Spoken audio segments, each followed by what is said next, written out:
Nah, disinilah lokasi tempat makam Juang Mandor. Disinilah para pejuang yang ada di Kalimantan Barat, tempat para syuhada dikebumikan. Nah, sahabat, inilah lokasi yang pada saat itu kejadian bagaimana kejahatan tentara Jepang membantai orang-orang terkemuka di Kalimantan Barat khususnya.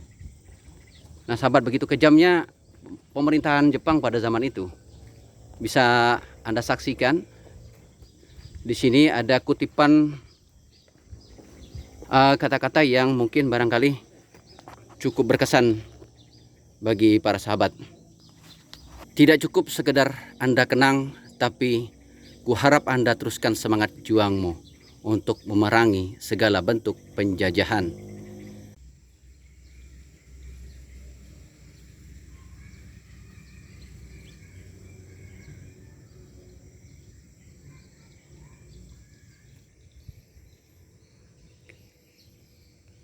Sahabat, perjalanan kali ini saya berada di makam Juang Mandor, Kalimantan Barat. Nah, disinilah tugu peringatan bagaimana perjuangan masyarakat yang ada di Kalimantan Barat melawan kekejaman penjajahan Jepang pada saat itu. Oke sahabat, kita lanjutkan melihat bagaimana makam-makam tersebut berada di pusara Ibu Pertiwi ini.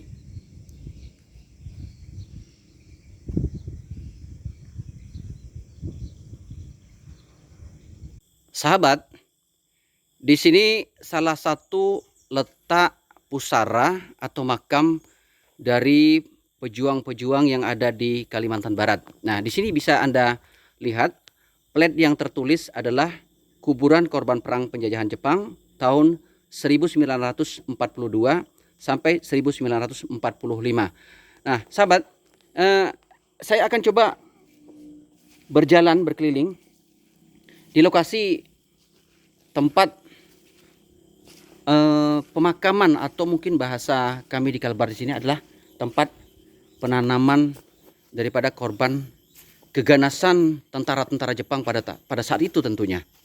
Nah, di sini kalau Anda lihat hanya berbentuk persegi dengan kesunyian di dalam hutan yang cukup terasa mencekam sekali bagi kami di sini. Karena menurut penduduk setempat, di sini juga merupakan lokasi yang cukup angker. Jangan pernah sekali-kali ketika kalian berkunjung di lokasi ini tentunya melakukan hal-hal yang tidak baik ya, tentunya. Nah, di sini juga ada tertulis sebuah pengumuman daripada pengurus makam di daerah sini. Nah, ini Anda bisa baca. Mungkin akan saya ulangi dengan kata-kata tentunya. Dilarang mengambil kayu ataupun pasir dan melakukan perbuatan maksiat di areal makam Juang Mandor. Apabila melanggar akan dikenakan sanksi hukum adat. Nah, sahabat, di sini sudah cukup jelas apa yang ditegaskan oleh tentunya pengurus makam yang ada di sini. Tidak saja di satu tempat ini, kami akan melanjutkan perjalanan melihat bangunan makam-makam yang lain tentunya. Oke, kita lanjutkan perjalanan berikutnya. Sahabat, di sisi lain daripada makam Juang Mandor, di sini ada panorama yang cukup menarik. Ada, ya boleh dikatakan danau mini ya. Jadi sangat indah sekali, luar biasa, airnya bening. Di sini saya kira cukup bagus dan merupakan spot pemancing. Kalau kiranya mungkin sahabat membawa pancing ya. Jadi saya kira flora atau fauna yang ada di sini seperti ikan kelihatannya cukup banyak ya. Jadi bagi sahabat yang suka mancing, jangan lupa ketika Anda berkunjung di makam Juang Mandor Kalimantan Barat, baik kiranya Anda juga membawa pancing. Oke sahabat, kita menuju ke liputan berikutnya. Nah sahabat, Eh, Perjalanan berikutnya kami menuju ke makam kedua daripada makam Juang Mandor yang ada di Kalimantan Barat. Nah, saya perlihatkan lagi. Di sini lebih kurang seperti pada makam pertama ya sahabat ya. Kelihatan cukup luas dari panjang makam ini. Ada beberapa katakan mayat ya yang pernah dikebumikan di sini. Ini jumlah panjang kali lebarnya sekitar mungkin 10 meter kali 4 meter ya sahabat. Disinilah letak para pejuang-pejuang Kalimantan Barat khususnya.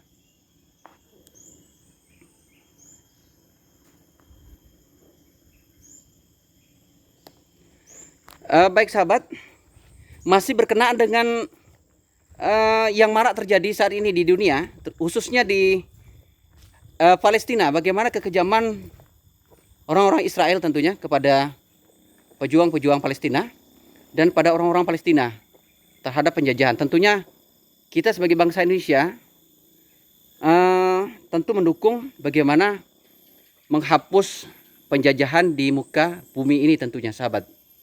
Jangan sampai kejadian itu akhirnya tragis seperti apa yang terjadi di Kalimantan Barat ini pada tahun 1942 sampai 1945.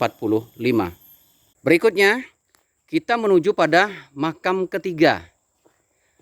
Nah, sini sudah cukup jelas tertulis pada plat kuburan korban perang penjajahan Jepang pada tahun 1942 sampai 1945. Ukuran daripada makam itu sama sahabat ya. Lebih kurang panjangnya sekitar 10 meter kali 4 atau 3 meter.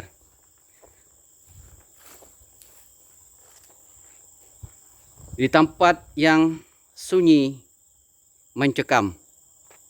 Nah, berikut ini adalah makam keempat dari makam ataupun kuburan orang-orang pada korban perang penjajahan Jepang tahun 1942 sampai 1945. Coba Anda bayangkan betapa banyaknya masyarakat atau pejuang Kalimantan Barat yang dibunuh dengan makam sebesar ini. Dalam satu makam ini barangkali ada ratusan pejuang-pejuang yang ada di tanah Kalimantan Barat.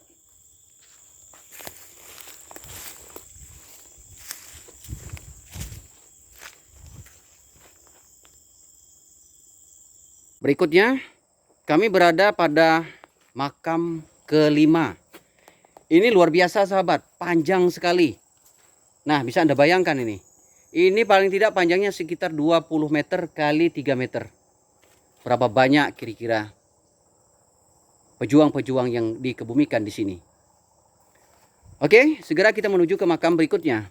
Berikutnya kami berada pada makam yang keenam. Masih sama seperti pada makam-makam yang lain. Dan di sini juga panjangnya lebih kurang sekitar 10 meter atau 12 meter ya, lebih kurang. Oke, kita lanjut ke makam berikutnya. Berikutnya kami menuju pada makam yang ketujuh. Makam ketujuh ini ukurannya lebih kurang seperti makam-makam yang lain.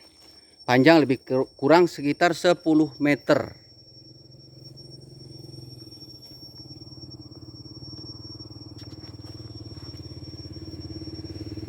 Sekarang kami berada pada makam yang ke-8.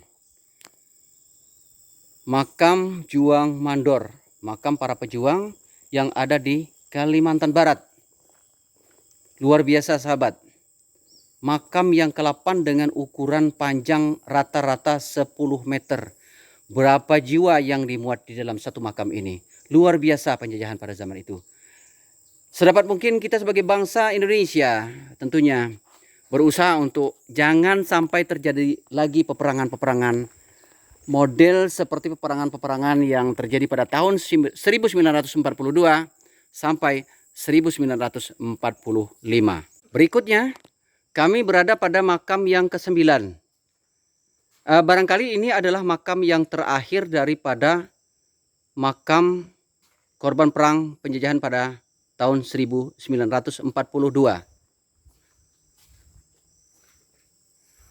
Bentuk daripada makam ini juga sama, dengan panjang lebih kurang sekitar 10 meter dan lebar sekitar 2 meter atau 3 meter.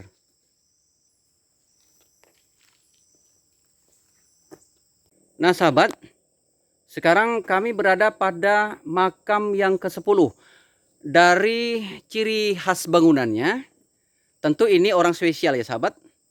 Bisa jadi ini adalah raja kerajaan Mempawah yang terakhir pada masa Orde sebelum kemerdekaan Republik Indonesia. Nah, kita lihat lebih dekat. Di sini, sayang di pagar ya sahabat ya. Pagarnya digembok sehingga kita tidak bisa melihat ke dalam. Tapi dari luar pagar ini, saya bisa perlihatkan ini adalah makam yang ke-10 dengan ciri bangunan tersendiri tentunya. Nah, mungkin saja saya melihat ini seperti satu ciri sebuah kerajaan yang ada di Kabupaten Mempawah. Kemungkinan ini adalah Raja Mempawah terakhir. Oke sahabat, kita lanjutkan perjalanan berikutnya. Apakah masih ada makam-makam yang lain atau barangkali ada pemandangan yang lain?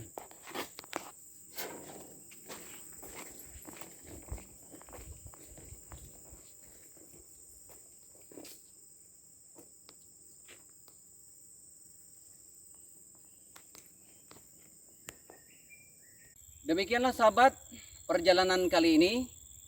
Jalan-jalan kami pada saat ini adalah jalan-jalan khusus mengunjungi makam mandor atau makam pejuang yang ada di tanah Kalimantan Barat. Bagaimana kisah-kisah pejuang pada zaman dahulu sudah bisa dilihat dari beberapa makam yang dikunjungi. Makam pertama hingga makam terakhir yaitu makam yang ke-10. Nah, para sahabat, perlu kita mengenang kembali bagaimana perjuangan-perjuangan yang dilakukan oleh orang-orang terdahulu. Jangan pernah lupa bagaimana negara kita merdeka atas perjuangan-perjuangan mereka. Sampai jumpa di perjalanan berikutnya. Kalau Anda suka dengan video ini, jangan lupa like, komen, dan subscribe. Sampai jumpa di video-video berikutnya. Wassalamualaikum warahmatullahi wabarakatuh.